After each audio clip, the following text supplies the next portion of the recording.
Welcome to R S law classes. आज हम बात करते हैं 9th शेड्यूल और उसके अमेंडमेंट के बारे में। 9th schedule first amendment act 1951 के द्वारा जोड़ी गई।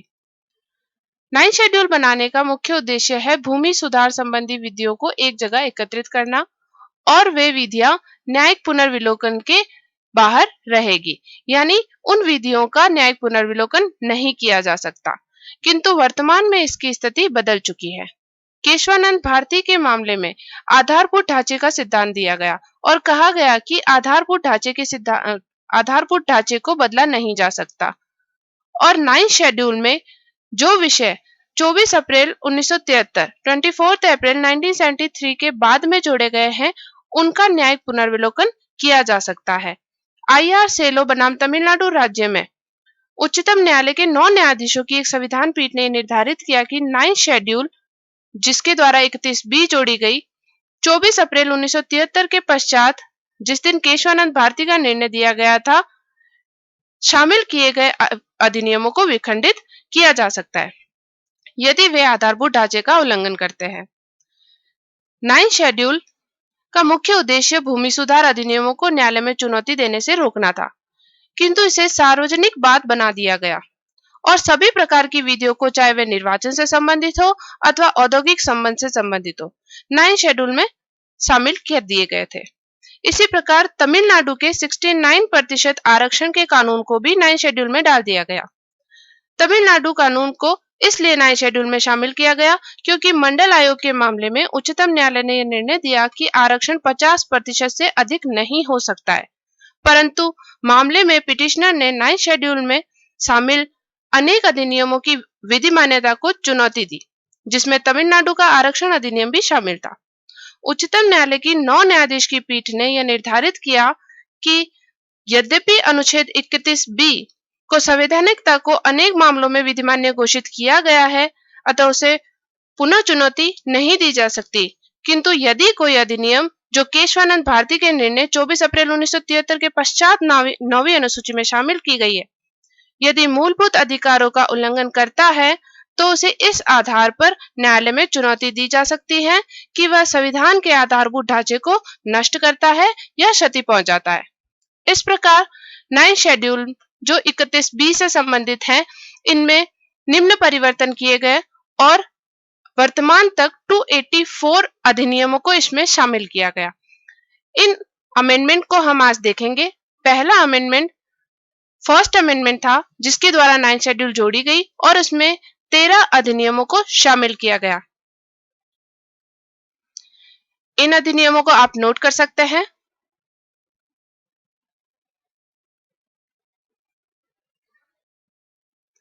दूसरा अमेंडमेंट फोर्थ अमेंडमेंट एक्ट 1955 में आया, जो 27 अप्रैल 1955 को लागू किया गया। इसमें 13th एंट्री के पश्चात अधिनियमों को जोड़ा गया। 14 से लेकर 20 तक के अधिनियम इसमें जोड़े गए। इसे आप नोट कर सकते हैं।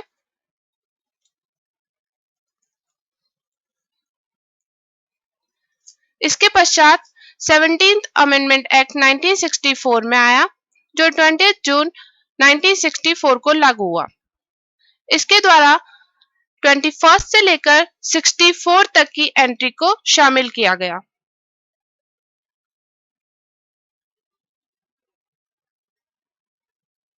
फर्स्ट से लेकर 30, 31 से लेकर 40, 40 से लेकर 50,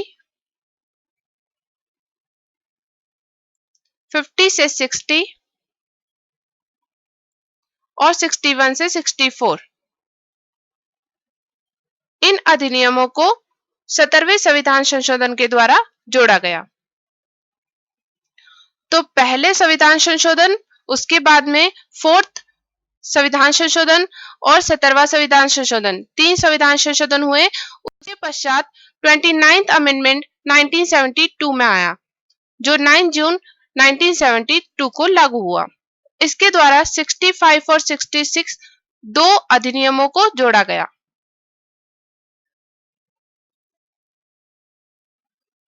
इसके पश्चात 34th अमेंडमेंट 1974 में आया, जो 7 सितंबर 1974 को लागू हुआ।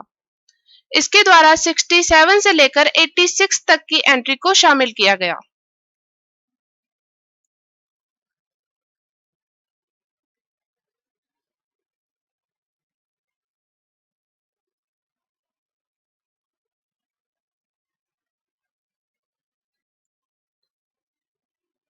34th अमेंडमेंट के बाद में 39th अमेंडमेंट एक्ट 1975 में आया, जो 10 अगस्त 1975 को लागू हुआ।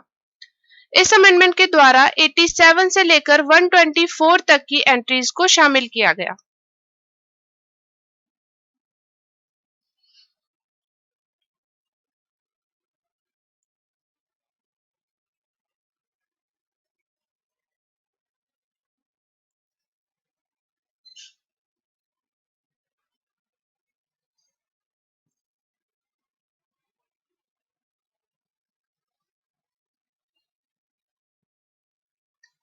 थर्टी नाइन्थ अमेंडमेंट के बाद में 40th अमेंडमेंट एक्ट 1976 में हुआ, जो 27 मई 1976 को लागू हुआ।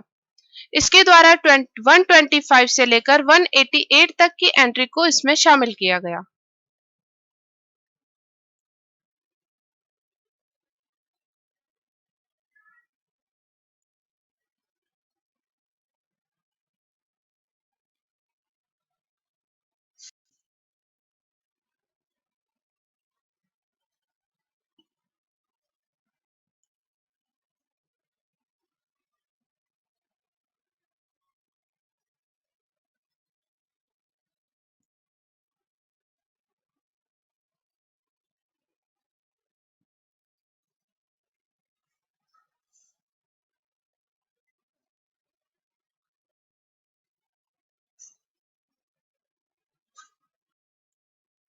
इसके पश्चात 47th अमेंडमेंट एक्ट 1984 में हुआ, जो 26 अगस्त 1984 में लागू हुआ।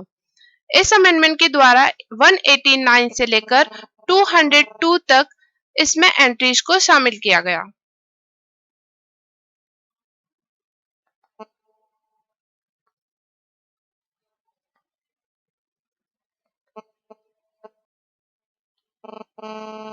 फोर्टी सेवेंथ अमेंडमेंट के बाद में 66th अमेंडमेंट एक्ट 1999 में हुआ। ये 7 जून 1990 को लागू हुआ। इसमें 203 से लेकर 257 तक की एंट्रीज को शामिल किया गया।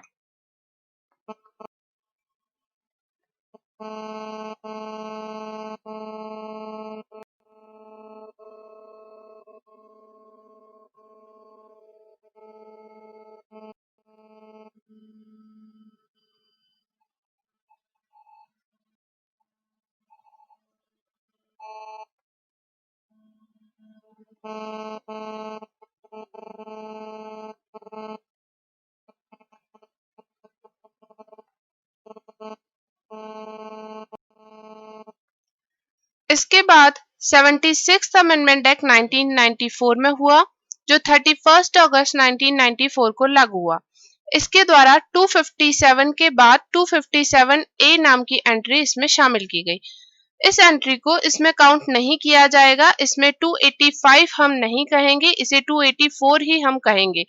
257 A Tamil Nadu backward classes SC/ST act के संबंधित है। इसके संबंध में कानून 76th अमेंडमेंट में जोड़ा गया। और last amendment 78th amendment act 1995 में हुआ, जो 30 अगस्त 1995 में लागू हुआ। और इसके द्वारा 258 से लेकर 284 तक की एंट्रीज को शामिल किया गया।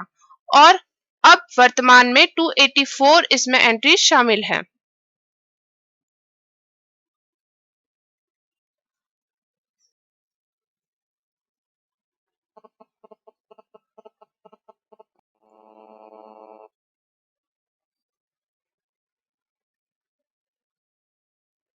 इस प्रकार हमने देखा 9 शेड्यूल में कुल 11 अमेंडमेंट हुए। फर्स्ट अमेंडमेंट एक्ट 1951 में हुआ। इसमें 13 तक की एंट्रीज को शामिल किया गया। उसके बाद फोर्थ अमेंडमेंट 14 to 20 तक के लॉज शामिल किए गए। 17th अमेंडमेंट 21 से लेकर 64 तक की एंट्रीज को शामिल किया गया। 29th अमेंडमेंट 65 से लेकर 66 तक की एंट्री को शामिल किया गया। 34th अमेंडमेंट 67 से लेकर 86 तक के एंट्रीज को शामिल किया गया। 39th अमेंडमेंट में 87 से लेकर 124 तक के एक्ट को ऐड किया गया। 40th अमेंडमेंट 125 से लेकर 188 तक की एंट्रीज को शामिल किया गया। 47th अमेंडमेंट 189 से लेकर 202 तक की एंट्रीज को शामिल किया गया। 66th अमेंडमेंट 203 से लेकर 257 तक की एंट्री को शामिल किया गया। 76th अमेंडमेंट 257 ए एक नई एंट्री को जोड़ा और लास्ट अमेंडमेंट 78th अमेंडमेंट जिसमें 284 तक की एंट्रीज को शामिल किया गया। इन अधिनियमों के लागू होने की तारीख आप याद रखें, सभी तारीखों को इसमें दिया गया है, आप नोट कर ले। इसके पश्चात देखते हैं 9th शेड्यूल में राजस्थान के कुल कितने एक्ट है। राजस्थान के कुल 13 एक्ट को 9th शेड्यूल में शामिल किया गया है, जिसके एंट्री नंबर्स आप नोट कर सकते हैं।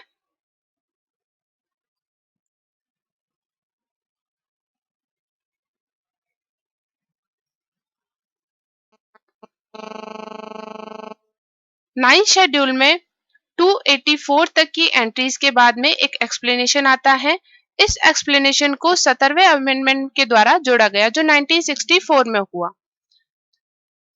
इस अमेंडमेंट में ये कहा गया कि any acquisition made under the Rajasthan tenancy act 1955 in contravention of the second proviso of two clause 1 of Article 31A shall to extent of the contravention be void।